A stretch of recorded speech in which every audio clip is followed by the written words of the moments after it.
Hello everyone, in this video we will be learning about factoring trinomials of the type ax² plus bx plus c. Before factoring these type of trinomials, let's try to understand why do procedures told to us work.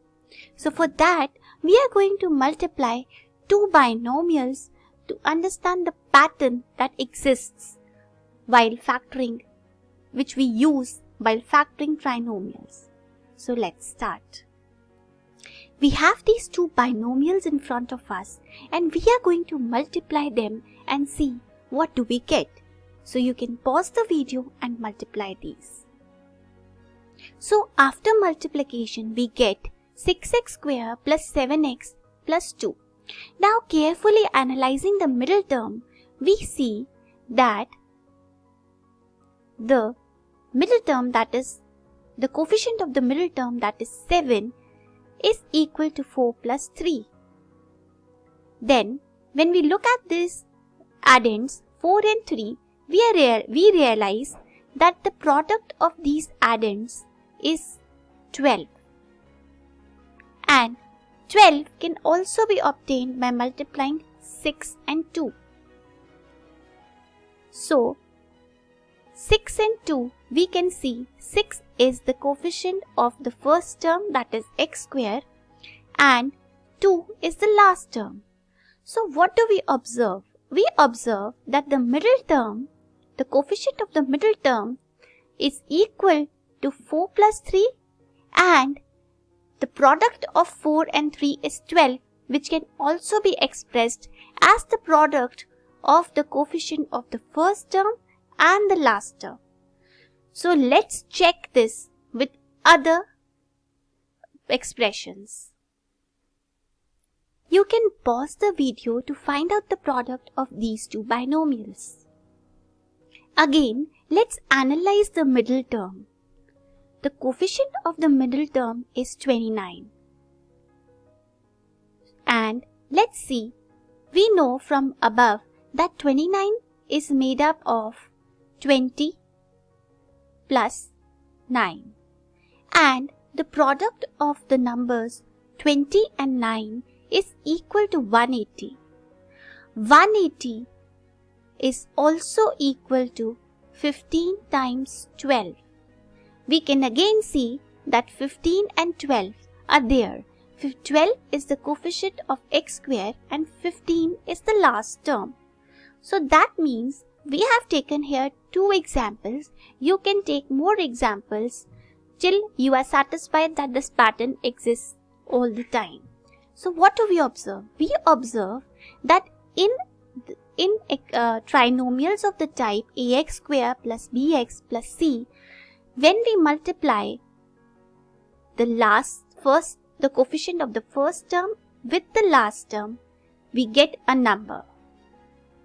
And we have to split this number in such a way that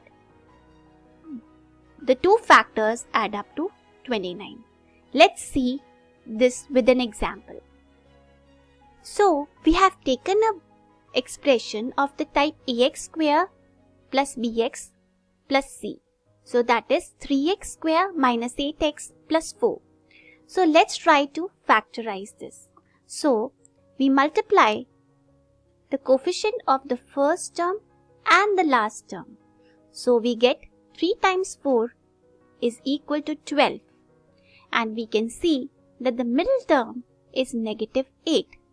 So the coefficient of the middle term is negative 8. So we have to split 12 in such a way that we get negative 8. So let's do that. I have written down ways to get 12 by multiplying two numbers. The first one is 6 and 2, 3 and 4, 1 and 12. Now we want to have negative 8. You observe that the sum should be negative and it is 8. So, and the product is positive. So that means both the addends have to be negative. So we can have negative 6 and negative 2. When they are added, we get negative 8. And at the same time, when negative 6 and negative 12, negative 2 are multiplied, we get positive 12.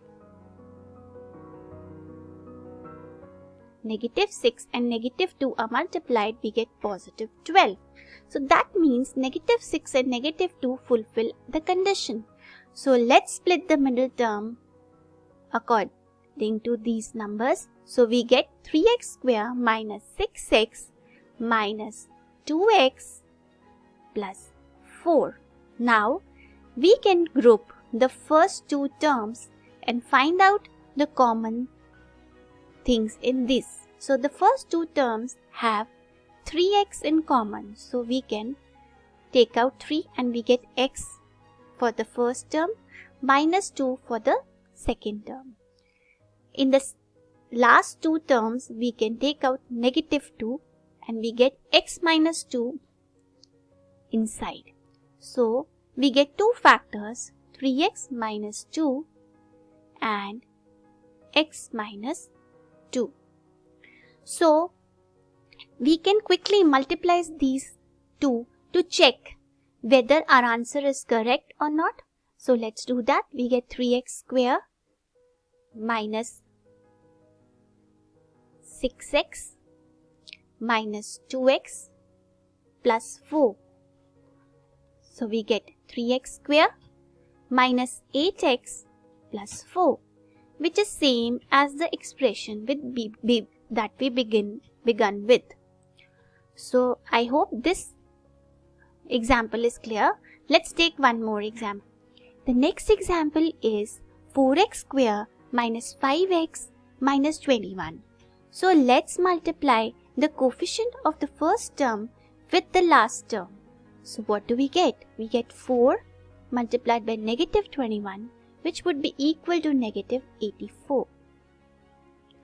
And the middle term, the coefficient of the middle term is negative 5. So we have to break the number 84 in such a way that we get negative 5 as the sum of the factors. So let's do that.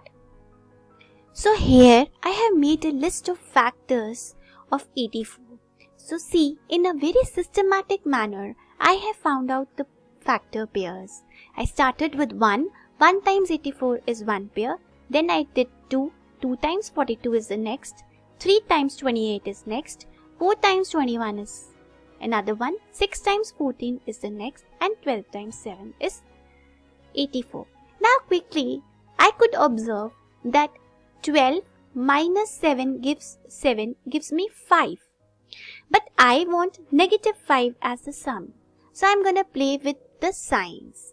So let's play with the signs and see what we can do. We know this 12 minus 7 is 5, but we want negative 5. So what can we do? We can make 12 as negative and 7 as positive.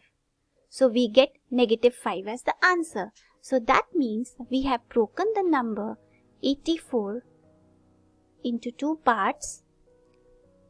But we wanted a negative 84, so that is also working. So both the conditions are satisfied. So we can split the middle term using 12 and negative 12 and 7. So let's do that.